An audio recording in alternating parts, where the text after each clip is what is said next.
चलो भैया, राम राम। राम राम भैया।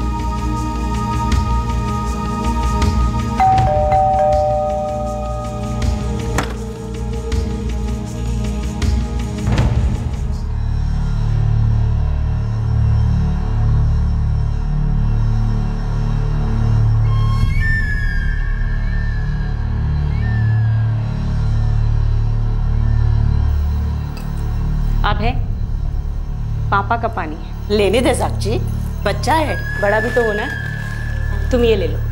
ले बेटा।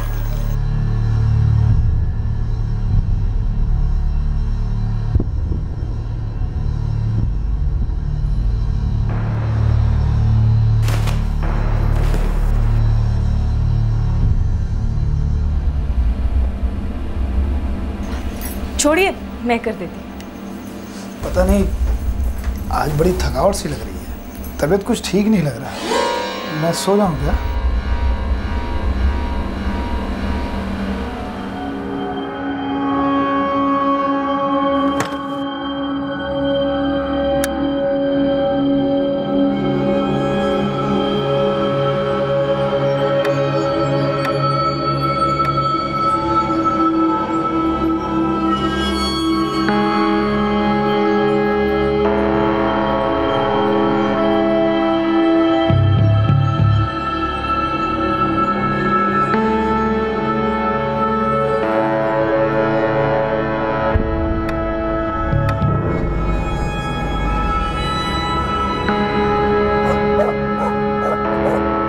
नजफगढ़, दिल्ली। एक लोअर मिडिल क्लास परिवार रोज की तरह गहरी नींद में था। सभी शायद अलग अलग सपना देख रहे थे, लेकिन किसी ने यह सपना तो नहीं देखा होगा कि जो आदमी दिन में उनके घर के आसपास घूम रहा था, वो रात को उनके घर दोबारा आने वाला था, और वो अकेला नहीं आ रहा था।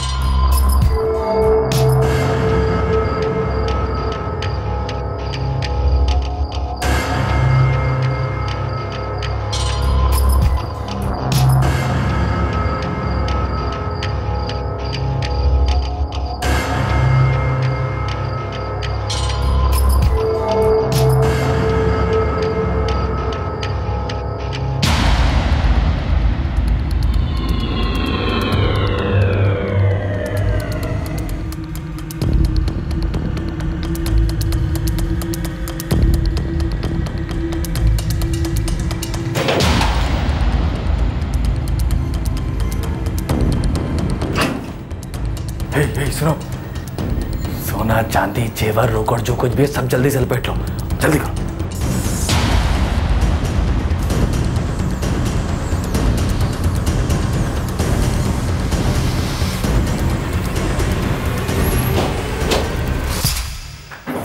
कौन? अनिल, साक्षी, मीना, मीना, अनिल, अनिल, साक्षी, अनिल।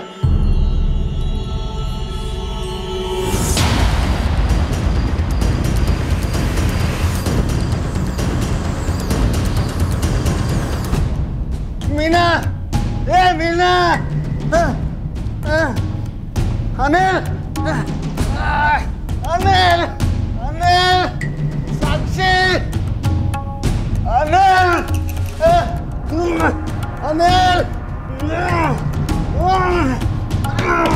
साक्षी, अनिल, अनिल,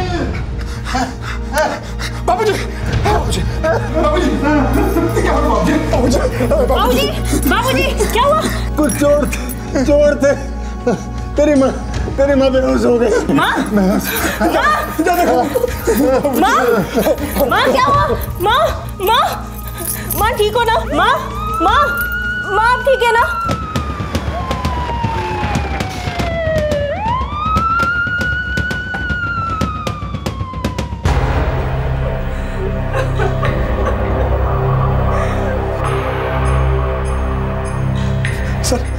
सर मैं ये नहीं, मैंने ही आपको फ़ोन किया था। इनकी चोटें सीरियस है। हाँ सर मैंने एम्बुलेंस को फ़ोन किया है, वो आता ही होगा।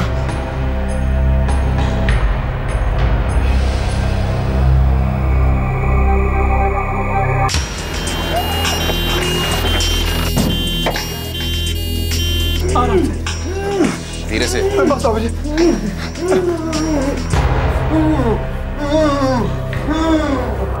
तुम अपने पिताजी के साथ हॉस्पिटल जाओ, मैं तुम्हें वहीं मिलूंगा। जी सर।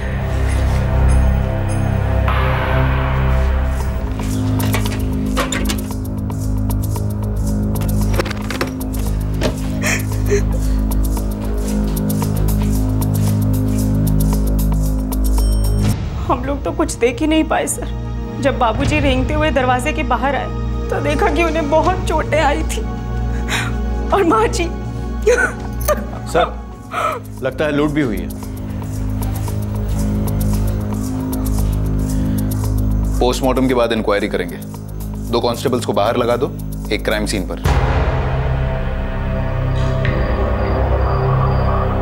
गला घोटा गया इंस्पेक्टर। ये औरत 63 साल की थी डॉक्टर। आपने बचाव में लड़ नहीं पाई, इसके गले के विंड पाइप चोक हो गए थे पूरी तरह से, एफिक्सिएशन हुआ और फिर डेथ।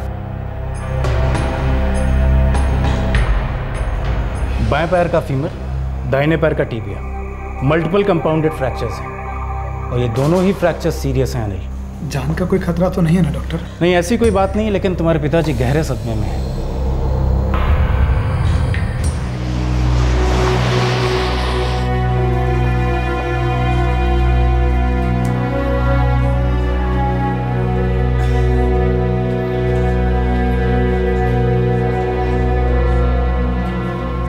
चांदी के सारे गहने ले गए वो लोग।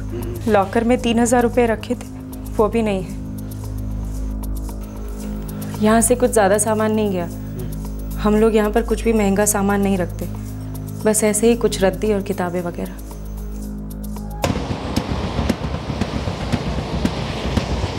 सर, चांदी के जेवर 10,000 के और 3,000 नकद। बहू के हिसाब से टोटल 13,000 की चोरी का हिसाब मिल रहा है। हमें बुजुर्गों पर वार करने वाले इन बुजदिलों का हिसाब करना है चौबे।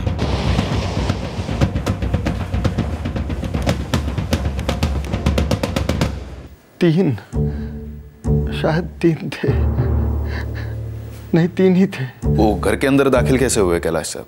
पता नहीं साहब, सीढ़ियों से चढ़कर छत की तरफ भागे थे, तो आए भी वहीं से होंगे।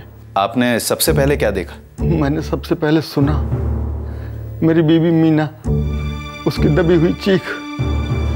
मैं हड़बड़ा गया कि क्या हो रहा है, कहीं कोई बुरा सपना तो नहीं देख रहा हूं।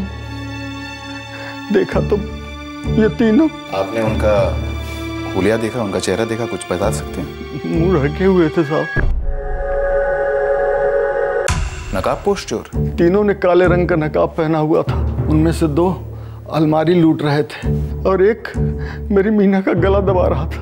मैं चिल्लाया तो उनमें से एक हाकी लेकर मेरे ऊपर टूट पड़ा। मैं चीखता रहा, अनिल साक्षी, अनिल साक्षी। इनकी चीखें सुनकर आप तुरंत उठ गए? नहीं सर, मैं गहरी नींद में था। कमरे का दरवाजा बंद था। मुझे तो तब पता चला जब बाबूजी चिल्लाते हुए दरवाजा खटखटा।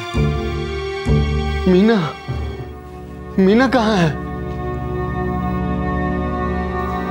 चुप हो, चुप हो तुम लोग। खत्म हो गई क्या? उन लुटेरों ने मार डाला मेरी मीना को क्या?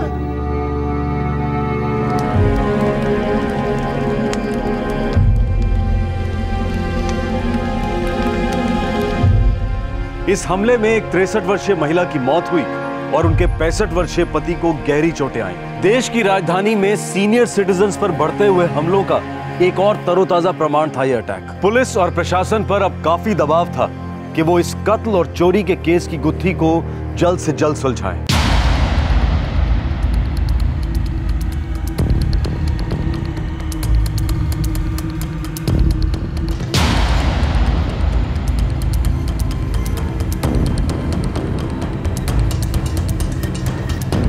चौबे, कुछ मिला? सर, उन लोगों ने सीढ़ी का इस्तेमाल किया होगा छत तक पहुंचने के लिए। छत पर दरवाजा भी नहीं है। कोई भी छत के रास्ते बड़ी आसानी से घर के अंदर घुस सकता है।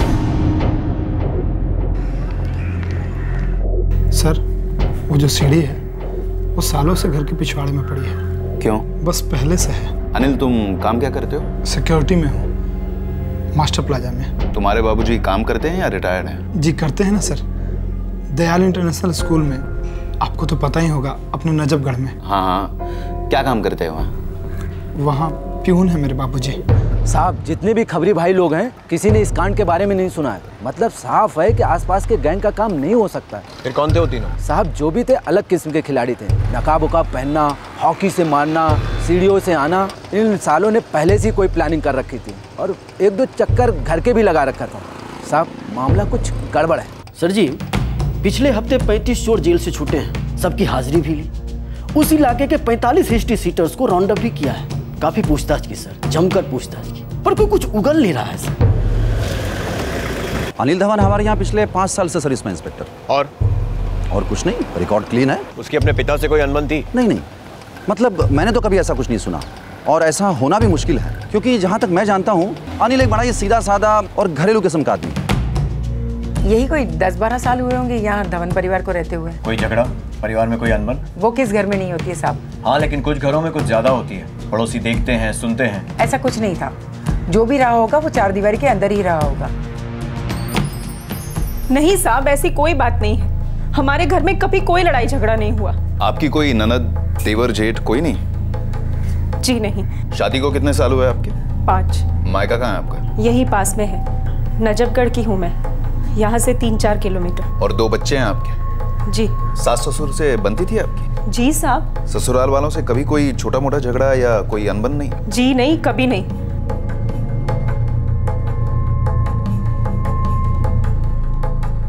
बाबूजी, कुछ देर में साक्षी खाना लेकर के आती होगी। मुझे अब चलना चाहिए। 2 दिन हो गए हैं ड्यूटी पे नहीं गया हूँ। मेरी चिंता मत कर, तू काम पे जा। सर, अनिल और साक्षी दोनों के फोन रिकॉर्ड्स खंगाले, कुछ भी ऐसा हाथ नहीं लगा। इन दोनों का कहना है कि घर में कोई भी अनबन नहीं थी। खबरी का कहना है कि इलाके का कोई भी चोर इन्वॉल्व नहीं है। लेकिन चौबे कांड तो हुआ है, एक की जान भी गई है, पर हमारे हाथों अब तक एक भी सुराग नहीं लगा है। सर, चोर नकाब पहन कर आए थे।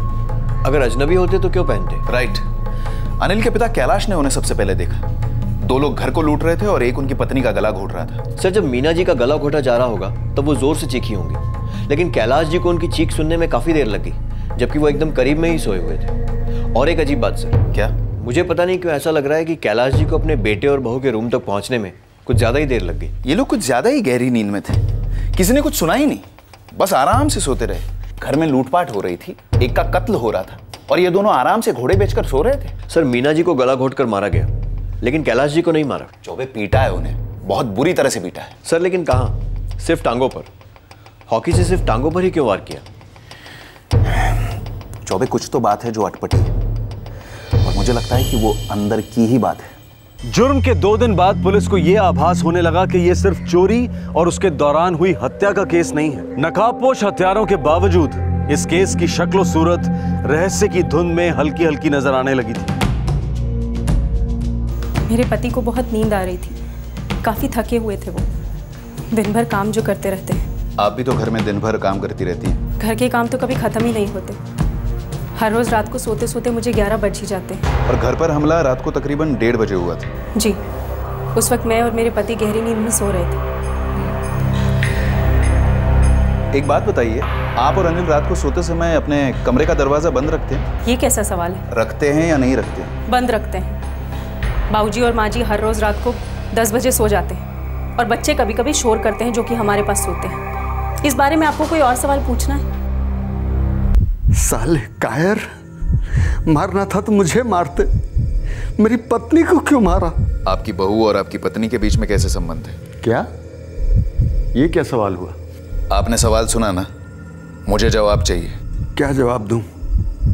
मेरी पत्नी तो रही नहीं, और वो सिर्फ अनिल की माँ नहीं थी, साक्षी की भी माँ थी। ऐसा कभी नहीं होता। सास कभी माँ नहीं बन सकती और बहू कभी बेटी नहीं बन सकती। तो बताइए, उन दोनों के बीच में झगड़े होते थे? मुझे नहीं पता। क्या नहीं पता? अरे मुझे नहीं पता कि आप क्या बेमतलब का सवाल कर रहे हैं। मेरी बीबी को उन तीनों ने मार डाला। जाइए पकड़िए उन्हें। नहीं नहीं, ये क्या कह रहे हैं आप? साक्षी और मेरी माँ के बीच में कभी नोकझोंक नहीं हुई है, और आप कहना क्या चाहते हैं? हाँ इब्राहिम, बोल। साहब एक खबर है, अब पता नहीं आपके काम की हो या नहीं। इब्राहिम, हीरो मत बन, चुपचाप सुना दे। साहब आपके केस में वो जो औरत है, वो बहू साक्षी धवन, उसका शादी के पहले चक्कर था। चक्कर का नाम बोल। सर, कोई पीयूष कोचर। स्पॉट डाल दो इस पीयूष कोचर पर। पता नहीं अपना रडार क्या डिटेक्ट कर जाए।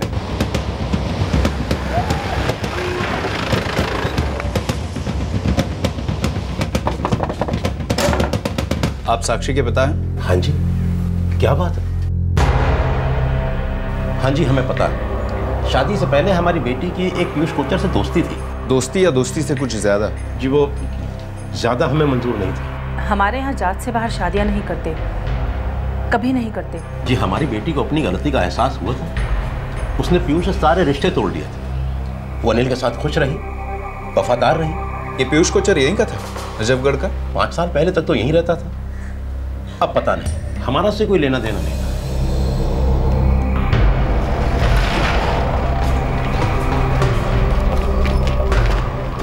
क्या वाहियात बातें कर रहे हैं आप लोग। पिछले 5 सालों में मैंने पीयूष की शक्ल भी नहीं देखी और ना ही देखना चाहती हूँ। आपके पति जानते हैं? क्या बकवास है ये। आप लोग माँ जी के हथियारों को ढूंढने की बजाय मेरे और मेरे पति के बीच में आग लगाने की कोशिश कर रहे हैं। शायद 5 साल पहले लगी आग की कुछ चिंगारियां अब भी जल रही थी। शायद आपकी सास उन चिंगारियों को बुझाना चाह रही थी। साक्षी जी, होने के लिए कुछ भी हो सकता है।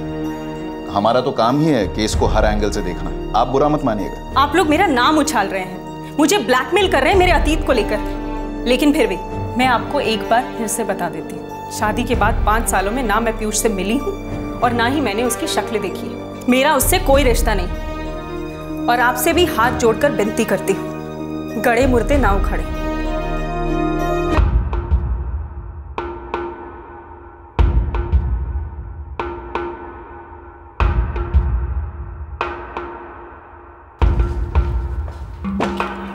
सर, ये पीयूष कोचर द्वारका में रहता है। साक्षी की शादी हुई, इसके 3 महीने बाद ही इसने भी शादी कर ली।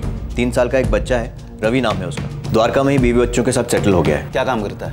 हरकिशन दास पब्लिक स्कूल में पियून का काम करता है। Phone records? सर, साक्षी और पीयूष दोनों के फोन रिकॉर्ड्स चेक किए हैं, दोनों की कोई बात नहीं हुई।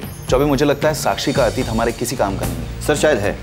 सर ये फोन रिकॉर्ड्स देखिए, एक नंबर से पीयूष की लगातार बातचीत हो रही है 6 महीने से। सर मर्डर की रात को भी उसकी बात हुई थी, 19 अगस्त 2012। किसका नंबर है? सर अब तक लोकेट नहीं हुआ है, स्विच्ड ऑफ। 63 वर्षीय मीना धवन मर्डर केस में पुलिस को आखिरकार एक ब्रेक थ्रू की उम्मीद थी, पर साक्षी के एक्स बॉयफ्रेंड और साक्षी के ससुराल पर हुए हमले के बीच कनेक्शन जुड़ना अभी बाकी था। पर हालात दस्तक दे रहे थे कि शायद कोई गड़ा मुर्दा जिंदा हुआ था।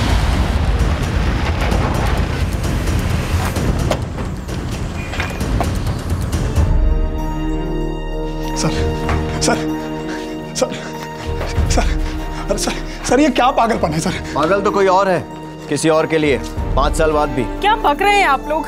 पकना अब आपको पड़ेगा पुलिस थाने में। सर ये क्या हो रहा, मुझे कुछ भी समझ में नहीं आ रहा। हमारे पास पूरे सबूत हैं कि आपकी माताजी की हत्या में आपकी पत्नी का हाथ है। क्या बात कर रहे हैं सर आप? सर ये तो जाती हो रही है सर। ना, जाती तो हो चुकी है, लेके चलो। सर अरे बात तो सुनिए सर हमारी।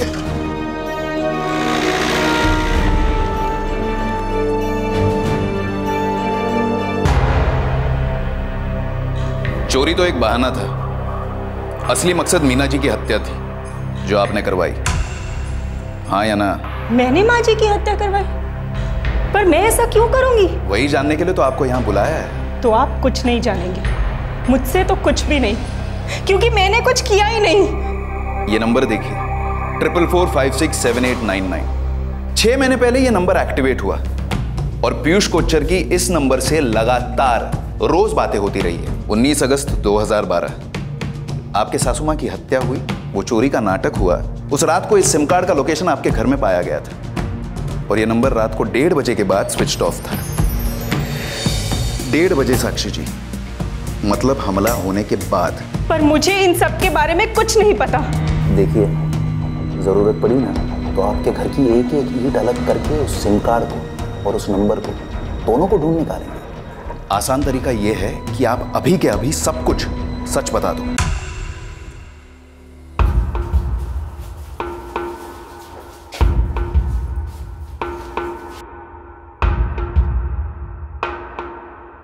हमें पता है आप दोनों ने मिलकर यह कांड किया है।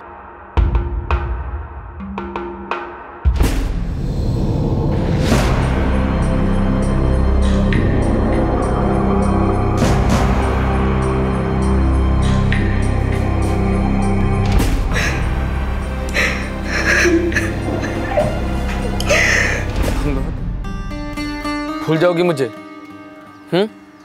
ऐसे चुटकी बजा के? भूलना पड़ेगा। मम्मी पापा ने कह दिया वो हमारी शादी कभी नहीं होने देंगे, और उनकी मर्जी के बिना मैं शादी नहीं कर सकती। 3 साल पहले तो मेरी बात नहीं पता थी। 3 साल पहले मुझे सिर्फ इतना पता था कि मैं तुम्हारे प्यार में हूँ, और मैं अब भी तुम्हारे प्यार में हूँ और हमेशा रहूंगा। पीयूष, समझने की कोशिश करो, भुला दो मुझे। तुम्हारे सामने तुम्हारी पूरी जिंदगी पड़ी और मेरे सामने भी। शायद हमारी तकदीर में यही लिखा था। मैं पीयूष को कभी भुला ही नहीं पाई। अनिल से जबरदस्ती मेरी शादी कर दी। मैं नहीं करना चाहती थी वो शादी। मैंने गुस्से में शादी की थी। साक्षी को तो मैं कभी भुला ही नहीं पाया था। और मैं अगर कुछ भुला पाई थी तो अपने दर्द को, अपने हालात से समझौता कर लिया था मैंने। हम दोनों तो अपनी एक अलग अलग दुनिया बसा चुके थे, बन चुके थे। फिर ये अलग अलग दुनिया मिली कैसे? 6 महीने पहले मैं बच्चों को लेकर मायके गई। वहां मैं अचानक पीयूष से मिली। पूरे 5 साल बाद।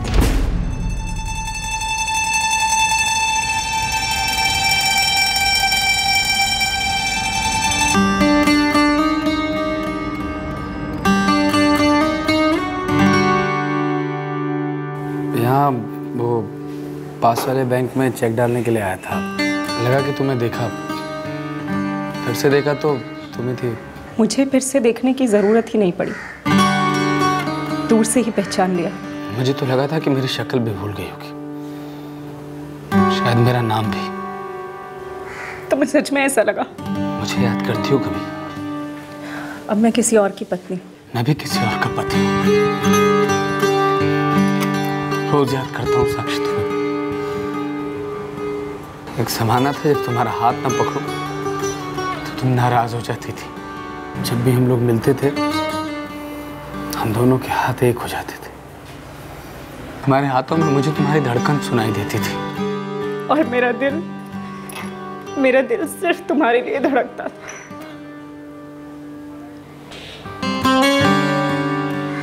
अब तो निभाती हूँ, जीती नहीं। तुम्हारा दिल फिर धड़क रहा, और सिर्फ मेरे लिए धड़क रहा। आपके 2 बच्चे हैं और आपका एक लड़का। इन सबसे भी पहले हम दोनों एक दूसरे के थे। मेरे माँ बाप ने हमें अलग कर दिया, हमारी तकदीर ही बदल दी। तो आपने गंगा ही उल्टी बहाने की कोशिश की?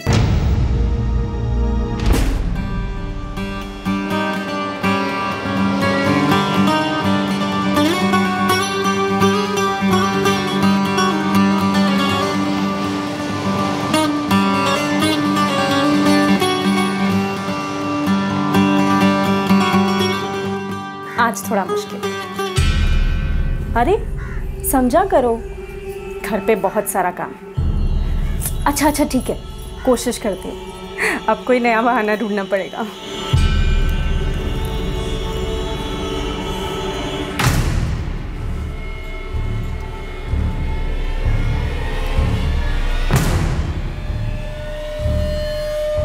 फोन छुपा क्यों रही है बेटी? ये कोई नया वाला लगता है। नहीं, वो ऐसे ही ले लिया था। मुझे लगा काफी पुराना फोन है, शायद शादी के पहले से है तुम्हारे पास। माँ जी, वो दाल जल जाएगी। सब कुछ तुम्हारे हाथ में है बेटे, जलने मत दो, बचा लो।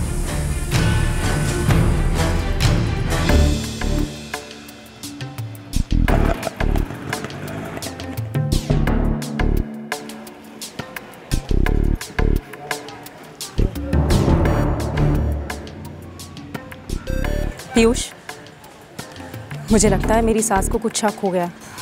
मतलब फिर छोड़कर चली जाओगी मुझे? नहीं पीयूष, लेकिन हम लोग इस तरह से रोज रोज नहीं मिल पाएंगे। मिल पाएंगे। रोज मिलना है मुझे तुमसे, रोज देखना है। तुमसे नहीं मिलता हूँ तो दिन अधूरा लगता है, रात नहीं कटती मेरी। तुम्हें क्या लगता है मैं ये नहीं चाहती? लेकिन मुझे लगता है मेरी सास ने कुछ सूंघ लिया। अब मिलने के लिए मुझे कुछ और ही रास्ता निकालना होगा। फिर कब मिलोगी? फोन करूँगी।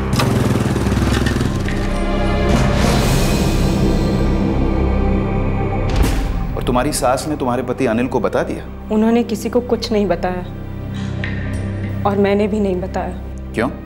मैं 2 बच्चों की माँ हूँ, उनकी जिंदगी तबाह नहीं करना चाहती थी। उनकी खुशियाँ मेरे लिए सबसे ज्यादा मायने रखती हैं। पर मेरी खुशियों का क्या? मैं अनिल से नफरत नहीं करती थी, पर बिना प्यार की जिंदगी भी क्या कोई जिंदगी होती है? मुझे मेरा प्यार वापस मिल गया था। मैं सबके लिए जी रही थी, अब अपने लिए जीना चाहती थी। तुम्हारा नया फोन वाकई पुराना है। शादी के पहले का है या बाद का?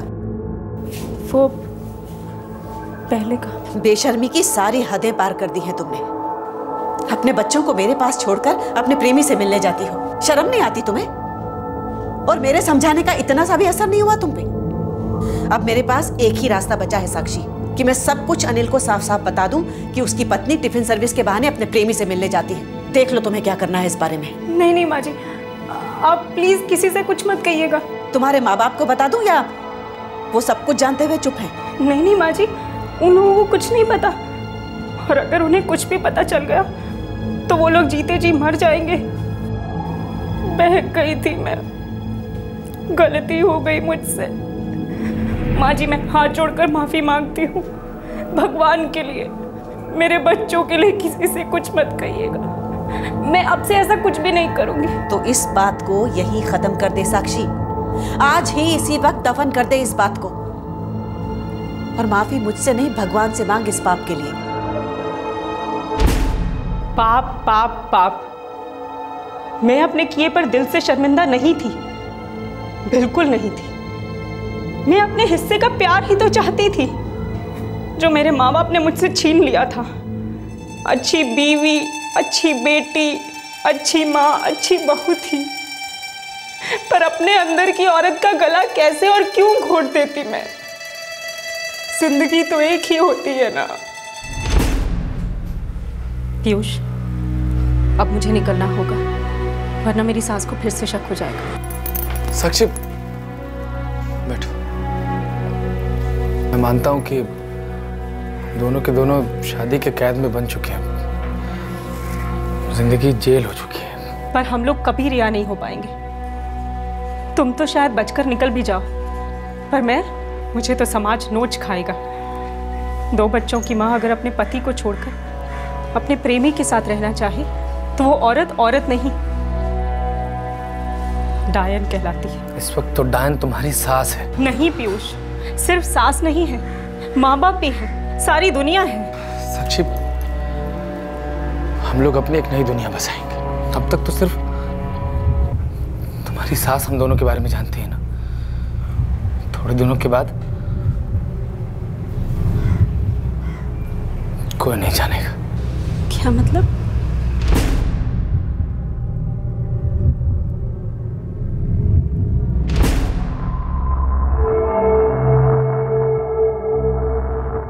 हाँ पीयूष, सीढ़ी बिल्कुल वहीं पर है जहाँ तुमने बताया था, और उस घर में जाने का रास्ता भी ना वहीं से है। तो आज रात काम तमाम करते हैं। साक्षी तो नहीं उठेगी, मगर उसके पति का क्या? वो उठ गया तो? नवीन मेरा जीजा है और सुनील मेरा दोस्त। मैंने उन दोनों को इस प्लान में शामिल कर लिया था। तुम भी तो शामिल हो इस प्लान में। तुमने तो सोने की एक्टिंग की लूटपाट और हत्या के दौरान, पर तुम्हारे पति क्यों नहीं जागे? वो माजरा क्या है? उन्होंने सोने का ड्रामा क्यों किया?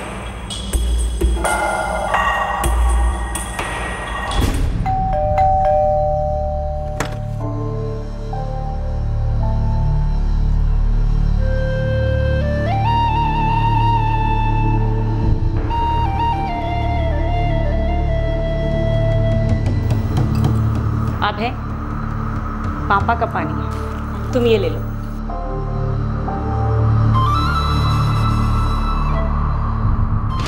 मैंने अनिल के पानी में नींद की गोलियां मिलाई थी। आज बड़ी थकावट सी लग रही है, तबीयत कुछ ठीक नहीं लग रहा, मैं सो जाऊं क्या?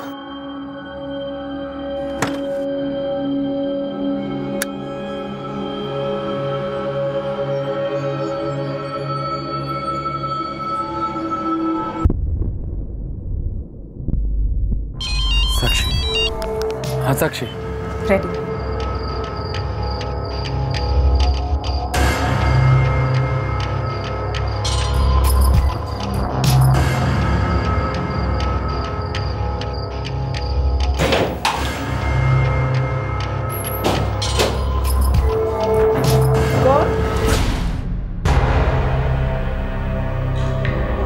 किसी और की जिंदगी लेकर अपनी जिंदगी बनाने चले थे, तलाक ले लेते, नई शुरुआत कर लेते।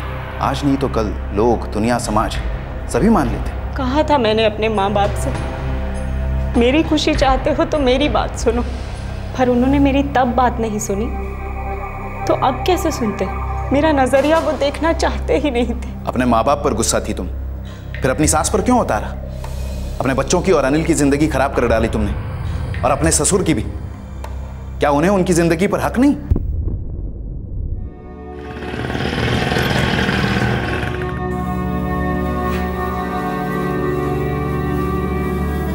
बाबूजी, मैं पानी लेकर के आता हूं। अनिल, क्या तुझे वाकई में कुछ भी पता नहीं था? बाबूजी, नहीं बाबूजी, सच में मुझे कुछ भी पता नहीं था।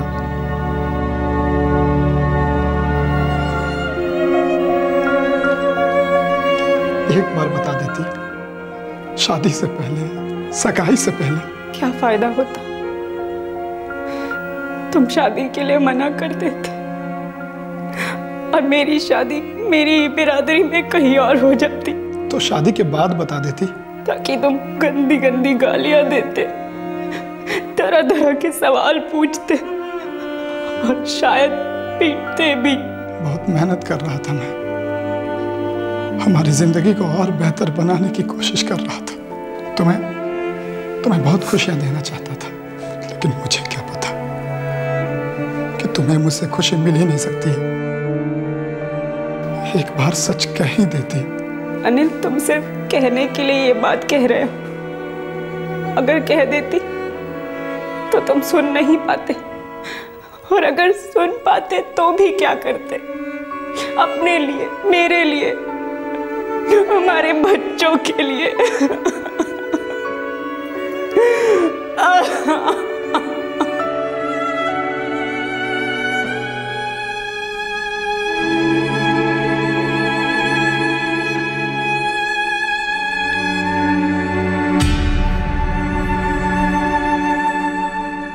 साक्षी और पीयूष इस वक्त जेल में हैं। पीयूष का जीजा नवीन कुमार और उसका दोस्त सुनील कुमार भी पुलिस हिरासत में है।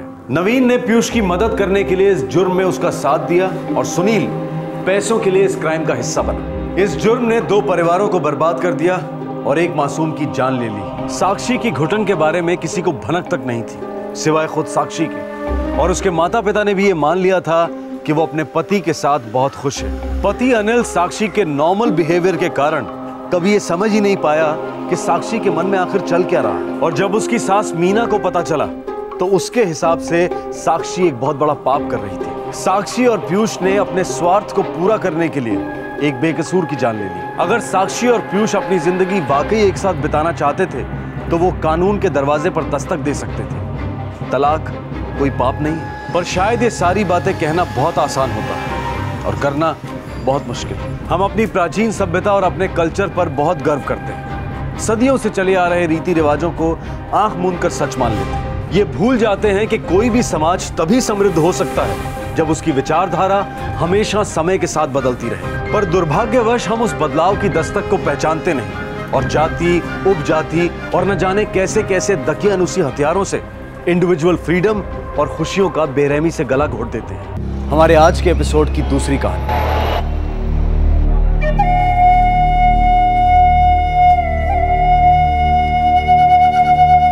जा कहाँ रहे हो? बोला ना वो, पता नहीं, बस जा रहा हूँ। पर बेटा, यहाँ कुछ क्यों नहीं हो सकता? हो सकता है ना मम्मी।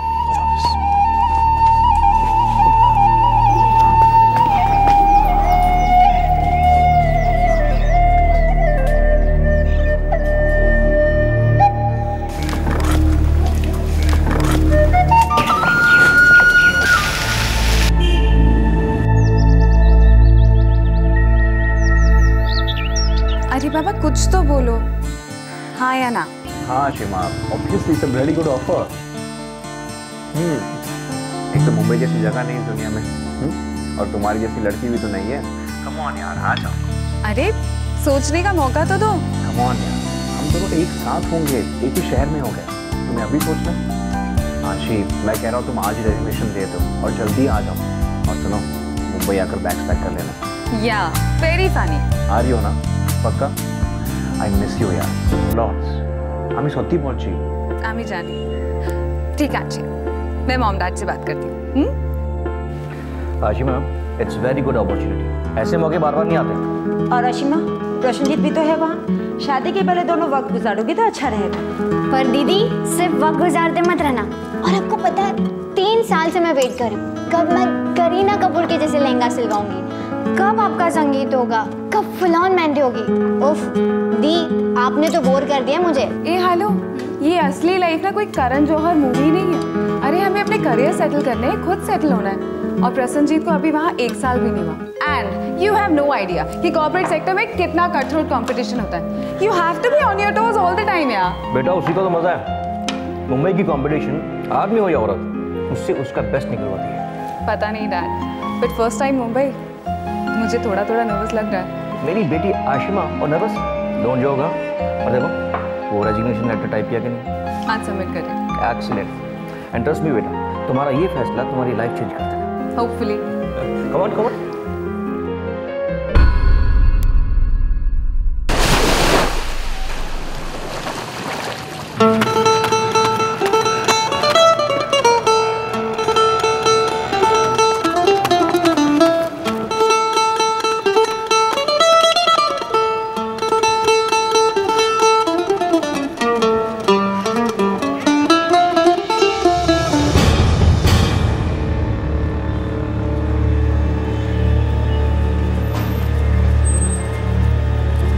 क्या प्रॉब्लम है?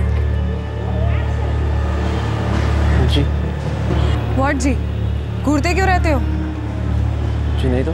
क्या नहीं तो? नहीं तो इतने दिनों से मैं देख रही हूँ नॉन स्टॉप घूरते रहते हो। कोई और काम धंधा नहीं है? प्रॉब्लम है कुछ लाइफ में?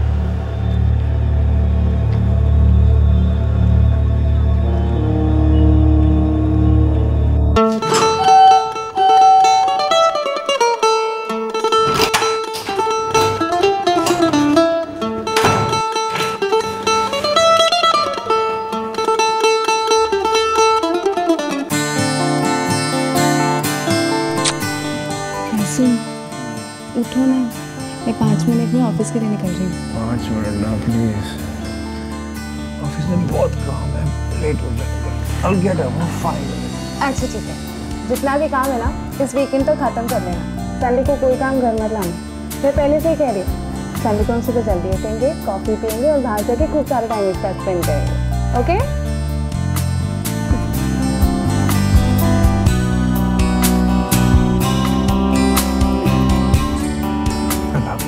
अब नींद नहीं आ रही? नौटंकी। अरे सुनो ना, सुनो।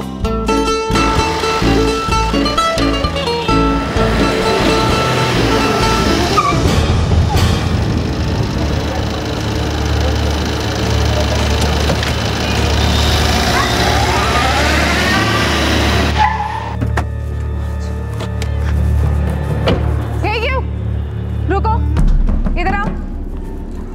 तुम्हें तमीज से समझाए, तुम्हें समझ में नहीं आता? हिम्मत कैसे हो जाती है सब करने की? समझ के क्या रखा है तुमने मुझे? हाँ? Excuse me, what happened? Any problem? Sir, this guy is such a big pervert. मैं सोसाइटी में जब आती हूँ, जब जाती हूँ, ये कॉन्स्टेंटली घूरता रहता है। इसकी गंदी नजर हटती ही नहीं है। And it's so irritating. सुबह खाल उतरवाना चाहता है क्या? मैंने इसे टोका भी, लेकिन इसे कुछ समझ में नहीं आता। कभी कभी मन करता है एक थप्पड़ लगाओ तब इसे समझ में आएगा। नाम क्या है तेरा?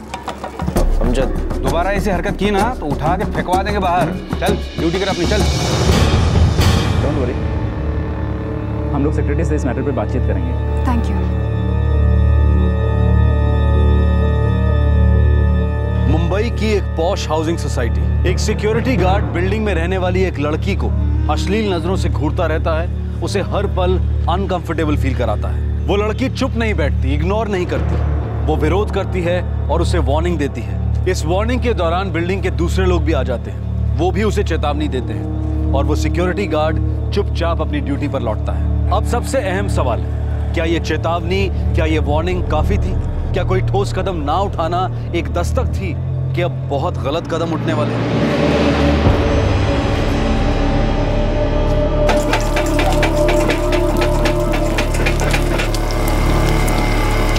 पेट में चूहे साले जॉगिंग कर रहे हैं। खाना तैयार हुआ क्या? बन रहा है। तो दोबारा लगाना, आटा लगाना।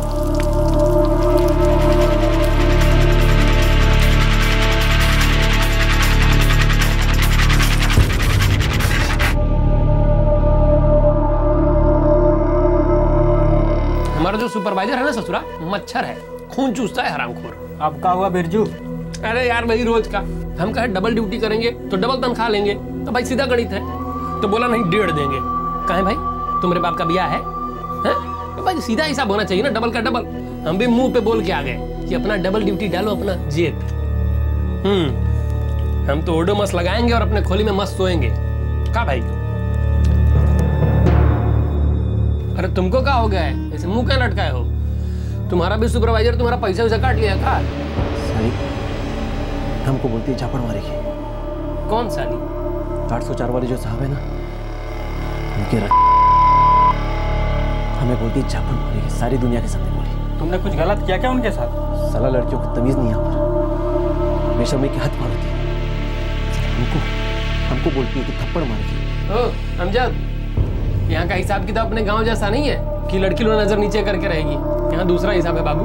हम भी शुरू में आए थे तो बहुत तकलीफ होता था, धीरे धीरे आदत पड़ गया। तो तुमको एक सलाह देते हैं, तुम ये सब फालतू मत सोचो और ये पतलून वाली मैडम लोगों को झेलने की आदत डाल लो।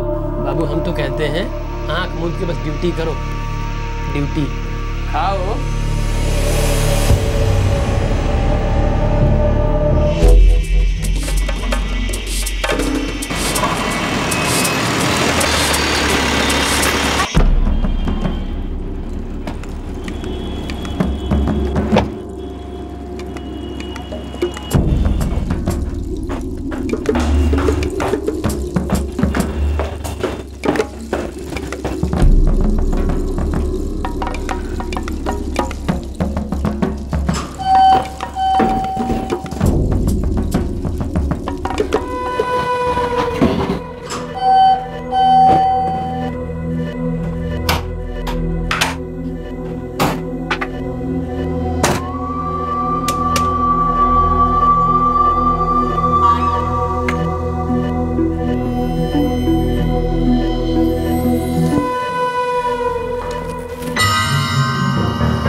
प्रसून, अच्छा सुनो, घर में इलेक्ट्रिसिटी नहीं है, क्या करूं? तो सिक्योरिटी को बोल दो ना, वो सेट कर देंगे। वैसे भी कॉम्प्लेक्स में ऑन कॉल 24 आवर्स एक इलेक्ट्रिशियन है, वही रहता है। तुम्हारे पास इलेक्ट्रिशियन का नंबर है? क्योंकि इंटरकॉम पे नहीं चल रहा है। मेरे पास ए विंग के सिक्योरिटी वाले का नंबर है, so I will forward you his number. तुम उसे बोल देना कि इलेक्ट्रिशियन बुला दे, right? Okay, bye, see you.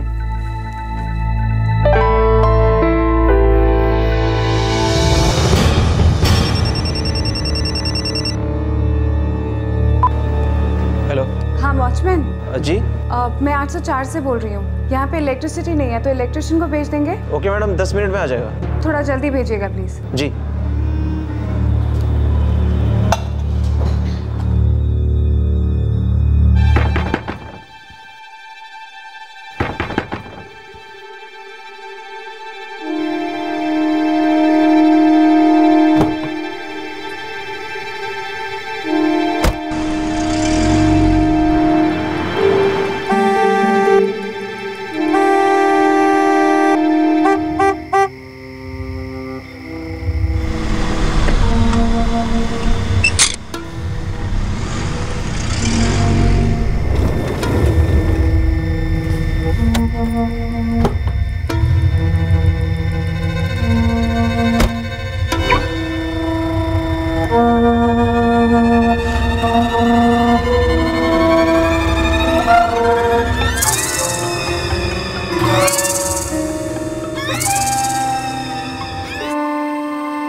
Parents पहली फ्लाइट से। आपकी आखिरी बार इससे कब बात हुई थी? रात को 2 बार हुई थी। पहली बार कुछ 11:30 बजे जब इलेक्ट्रिसिटी गई थी, और दूसरी बार कुछ 1:15 बजे। प्रसून, इलेक्ट्रिशियन ने कहा कि सिर्फ बेडरूम का फैन चालू रखें, बाकी सारे अप्लायंसेस बंद करने को बोला। इट सीम्स वायरिंग में कुछ प्रॉब्लम है। अच्छा, लेकिन अभी तो काम कर रहा है। नहीं, अभी तो वो चला गया। कल सुबह फिर से आएगा। कह रहा था कि कुछ एक्स्ट्रा इक्विपमेंट्स लगेंगे, वो सब लेकर। अब तुम कब तक आ रहे हो? आशु, बहुत काम पड़ा है, लेट हो जाएगा, तुम सो जाओ। ओके, ठीक है, बाय। वो मेरी लास्ट बात हुई थी। आपकी पहली बार उससे बात हुई थी रात को 11:30 बजे। उसने कॉल किया और कहा कि इलेक्ट्रिसिटी गई है। मैंने सिक्योरिटी वाले का नंबर दिया और उसे कहा कि उसे बोले कि इलेक्ट्रिशियन भेज दे। ड्यूटी पर अमजद खान था सर। अब कहाँ है? होना तो यहीं चाहिए था, पर अभी है नहीं, कहीं चला गया है और अपना फोन भी नहीं उठा रहा है वो। इलेक्ट्रिशियन को बुलवाओ। जी सर। ये सीसीटीवी कैमरास का फुटेज कहाँ स्टोर होता है? कहीं नहीं होता sir. This is only for a show. मैंने कमेटी को 50 बार बोला है, ठीक करवा लो, ठीक करवा लो। Money is not an issue, जरूरी है, लेकिन नो, अब देख लो। मेरा नाम श्याम तावड़े है साहब। मैं इस फ्लैट में 2 बार ही आया था। 2 बार? हो साहब। पहली बार तकरीबन 11:45 पर।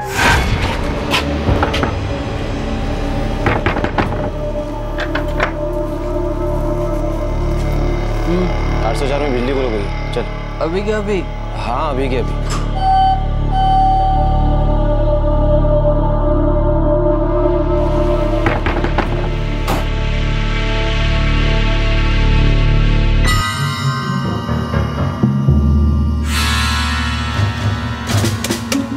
भैया, लेकिन प्रॉब्लम क्या हुई है?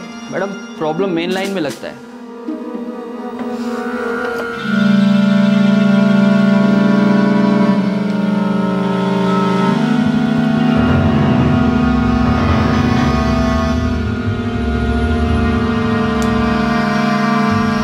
इधर ही से ट्रिप हुआ था रे।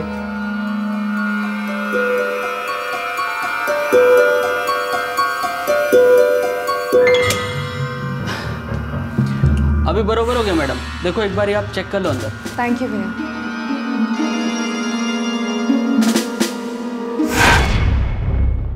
जब बराबर हुआ था तो दूसरी बार क्यों आया? फिर से पावर ट्रिप हुआ था ना साहब। अमजद ने मेरे को दोबारा से बुलाया। कितने बजे? 1 पौने घंटे बाद, तकरीबन 1:45 बजे साहब। क्या भैया, एक ही बार सेट कर दो ना, बार बार वही प्रॉब्लम।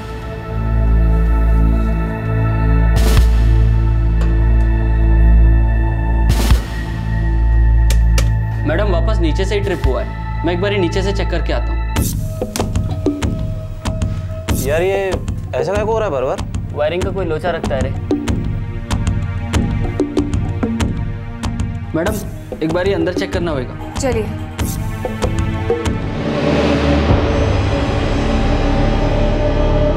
मैडम, इधर तो सब फिट है, मेन लाइन में कोई प्रॉब्लम लगता है। तो अभी क्या करना होगा? अभी फुल घर का वायरिंग चेक करना पड़ेगा मैडम। अभी इतनी रात को? एक काम करो ना मैडम, आपके बेडरूम का फैन का लाइन अलग है, इसको अभी चालू रखो, बाकी सब ऑफ कर दो। सुबह में अपने 2-3 लड़के लोग को लेकर इधर आऊंगा ना, थोड़ा सामान वामान भी चेंज होएगा, फुल घर का वायरिंग चेक करेंगे। प्रॉब्लम पकड़ में आया तो बस फटाफट हो जाएगा। ओके, ठीक है। बस साहब, मैं अमजद के साथ नीचे आ गया। और अमजद गायब है। घर के चाबियों के 2 सेट्स हैं, एक मेरे पास और एक आशिमा के पास।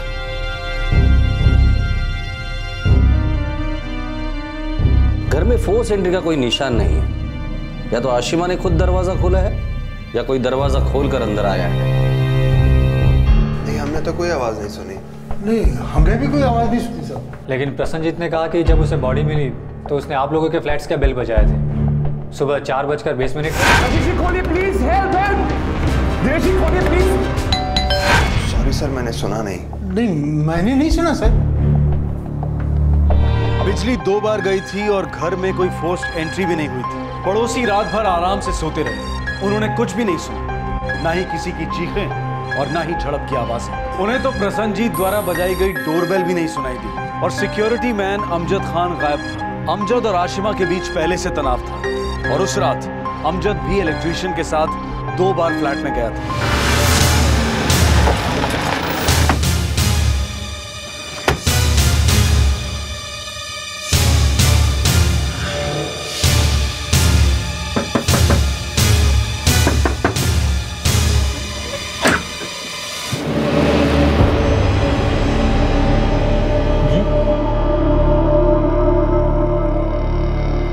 नाइट ड्यूटी से अभी लौटा नहीं है हमको। वो और किसी को जानता है मुंबई में? हम ही को जानता है साहब, और बिरजू को, मतलब ब्रिजेश तिवारी हमारे साथ रहता है। तुम दोनों भी सिक्योरिटी का काम करते हो? जी साहब। ये बिरजू कहाँ है? ड्यूटी पर ही होगा साहब। हमारी सिक्योरिटी एजेंसी में तो नहीं है सर।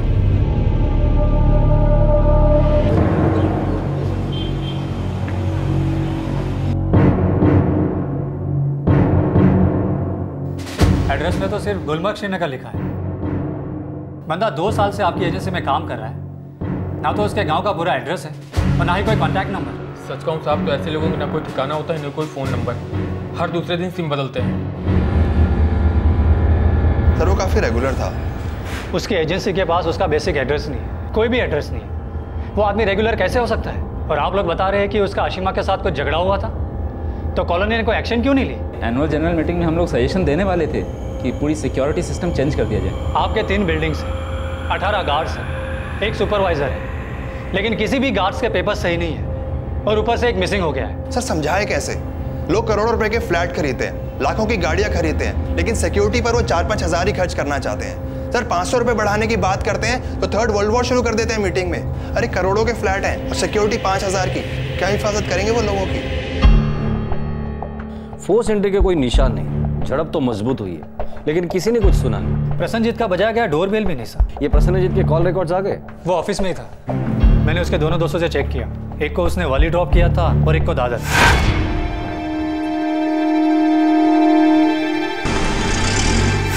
इसका मतलब है इस वक्त हमारा मुख्य आरोपी है अमजद खान, सिक्योरिटी गार्ड, जो इस वक्त गायब है। सर मैंने उसकी तस्वीर श्रीनगर फैक्स की है, वहाँ के हेडक्वार्टर्स ने कहा है कि वो स्कैन करेंगे और पता लगाने की कोशिश करेंगे।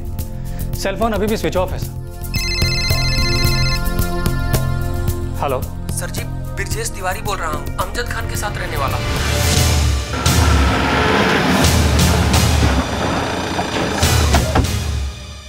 अमजद का फोन आया था साहब, उसने कहा उससे गलती हो गई, उसने बहुत गलत काम कर दिया है। कहाँ से किया था फोन? ये नहीं बताया साहब। सर घूम गया था हमारा, खून सवार था हमारे ऊपर, खून चढ़ गई थी यार। अबे पागल, कहाँ छुपे हो तुम? अरे यहाँ पुलिस तुमको ढूंढ रही है। एक काम करो, तुम फटाफट वहाँ से आ जाओ और पुलिस को सब साफ साफ बता दो।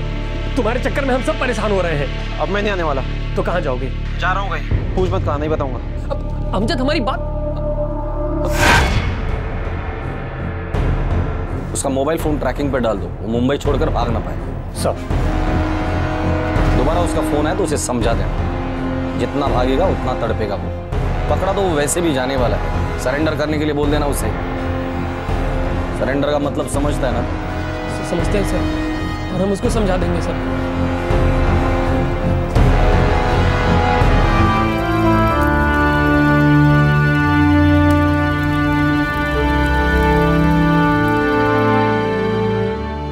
आशिमा ने मुझे सिक्योरिटी वाले को बताया था,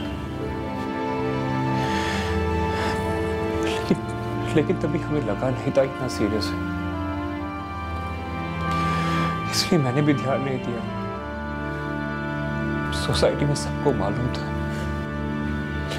कि उस दिन आशिमा ने सबके सामने उसे डांटा था, लेकिन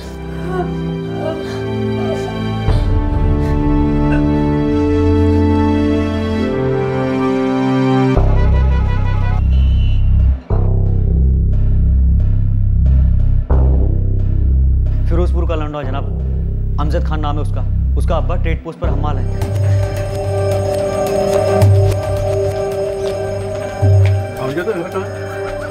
कौन सा ये वाला?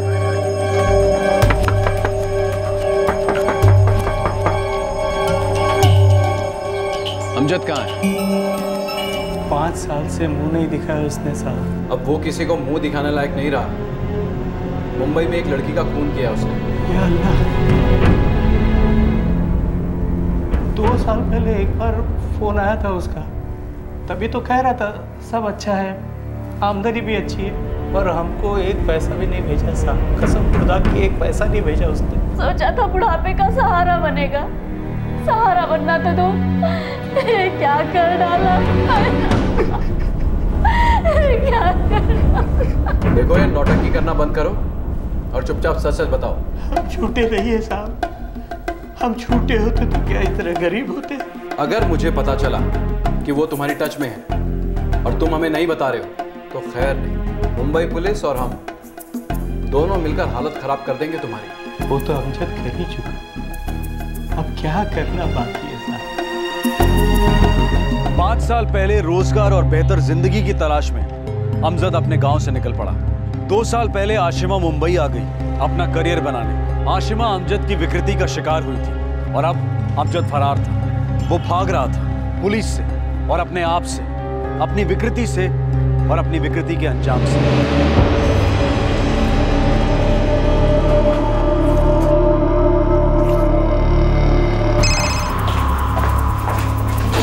सर, अमजद ने 10 मिनट के लिए सेल ऑन किया था। लोकेशन? बोरीवली स्टेशन के आसपास। सूरत में किसी से बात हुई इसकी?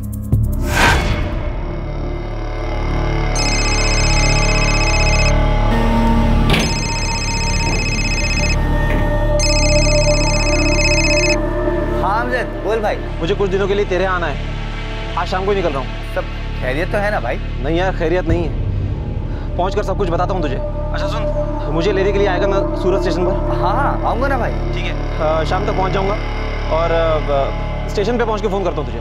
खुदा। हमने सूरत फ़ोन करके फैज से कहा है कि वो अमजद को अलर्ट ना करे। नहीं करेगा सर। उसका पिन पॉइंट लोकेशन ट्रेस करो। चलो।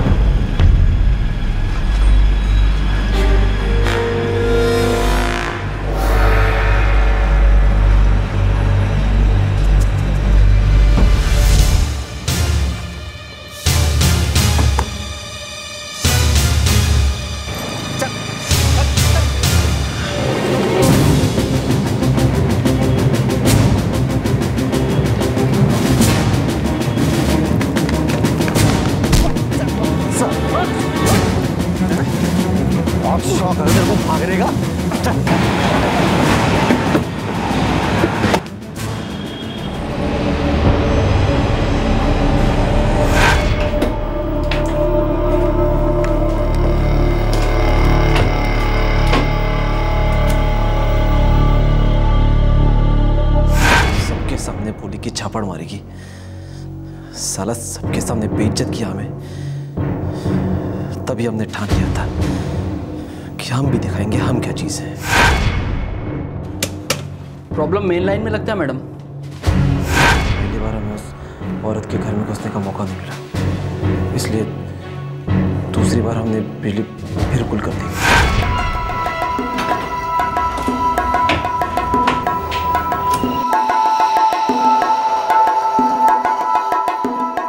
मैडम एक बार ये अंदर चेक करना होगा। चलिए।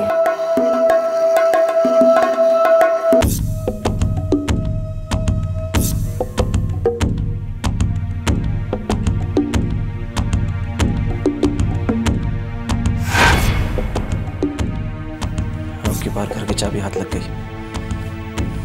उसके बाद थोड़ी देर में हम उसके घर पहुंच गए।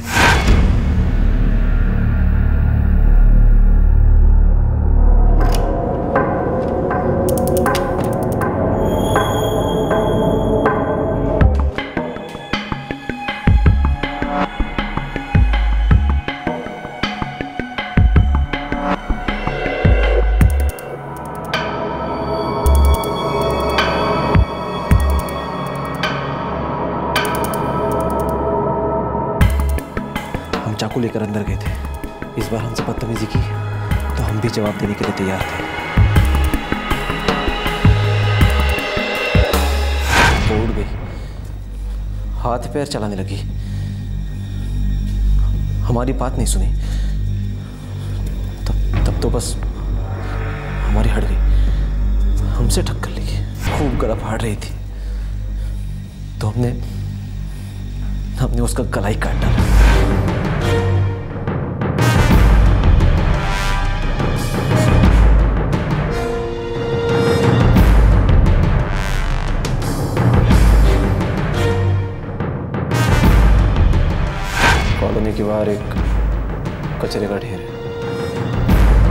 वर्दी और चाकू उसी में फेंक दिया।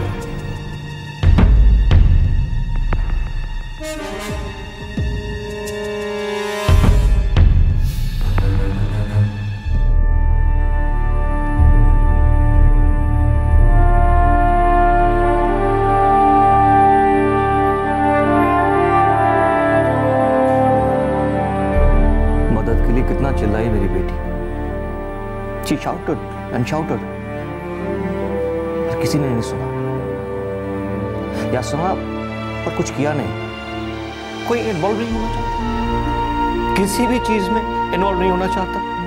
क्या सब अपनी जिंदगी में इतना इन्वॉल्व है? क्या हो गया है हम सब? जब कोई ट्रेजेडी होती है तो हम रोते हैं, लेकिन ट्रेजेडी रोकने के लिए उंगली तक नहीं उठाते। और फिर कभी ज्यादा डर लगे तो गुस्सा दिखाते हैं, सड़कों पर आते हैं। फिर again back to square one. हम और हमारी जिंदगी, हमारी इन्वेस्टमेंट्स, हमारी सेविंग्स, EMI, ब्लड शुगर, छुट्टी, foreign education, promotion, this and that.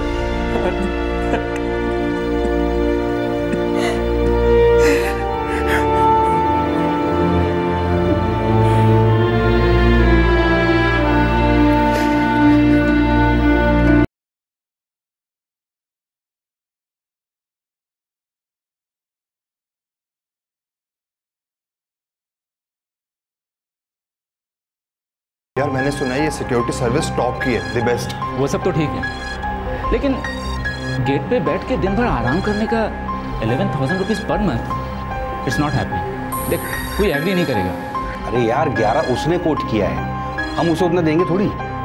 हम 7 से शुरू करेंगे, 8 तक मान जाएगा वो। क्यों? हाँ भाई, पैसे बहुत ज्यादा है, कम तो कराने पड़ेंगे। अरे भाई, सब मेंबरों को राजी कैसे करेंगे फिर? नहीं करना तो पड़ेगा ही। चलो चलो देखते हैं बात। हाँ, बात करना ही पड़ेगा।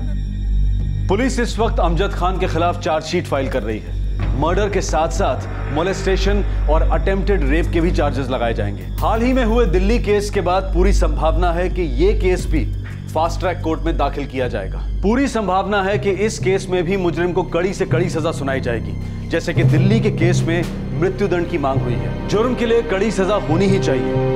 सजा का डर जुर्म को कंट्रोल करता है। अगर सजा जरूरी है तो जुर्म को रोकने के लिए कदम उठाना भी बहुत जरूरी है। जिस सिक्योरिटी एजेंसी ने अमजद खान को काम पर रखा था, उस एजेंसी के अपने पेपर्स भी डामाडोल पाए गए। पुलिस को पता चला कि रजिस्ट्रेशन में प्रॉब्लम है, किसी भी एम्प्लॉय का रिकॉर्ड ठीक से नहीं रखा गया। और बहुत चिंताजनक बात यह है कि ज्यादातर एजेंसीज की यही हालत है। बिल्डिंग की मैनेजमेंट कमेटी पैसा बचाना चाहती है, प्रशासन सख्ती से पेश नहीं आता है, और ऐसी एजेंसीज पर क्रैकडाउन नहीं हो पाता है। कहीं से भी किसी पर प्रेशर नहीं, और तब तक नहीं जब तक कोई भयंकर हादसा दस्तक नहीं देता कि जागो, आप दलदल में धंस रहे हैं। अमजद खान को सजा जरूर मिलनी चाहिए, ताकि आशिमा के साथ न्याय हो, ताकि समाज में, देश में कानून बना रहे। पर क्या एक अनइक्वल बटा हुआ समाज अपने आप में एक जुर्म नहीं है? इसके लिए क्या सजा है और किसे दी जाए? और सबसे जरूरी सवाल कि इस जुर्म को रोका कैसे जाए? हम ये बात बिल्कुल स्पष्ट करना चाहते हैं कि हम औरतों पर होने वाले सेक्सुअल अटैक्स को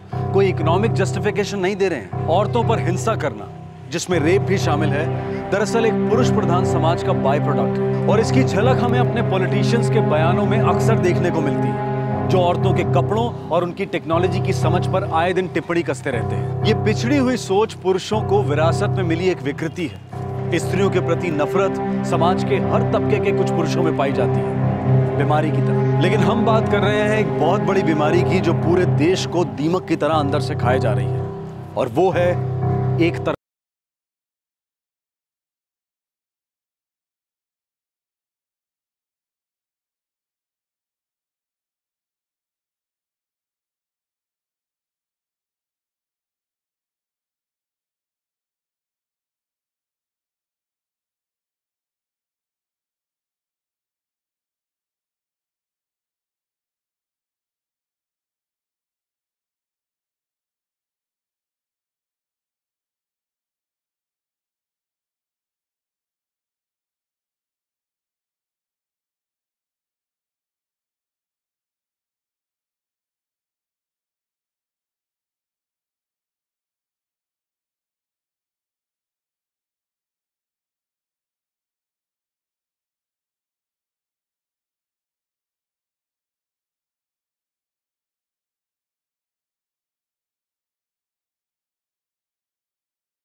क्राइम पेट्रोल्स के और भी दिलचस्प कहानी देखने के लिए हमारे चैनल को सब्सक्राइब करें और बेल आइकॉन दबाना न भूलें।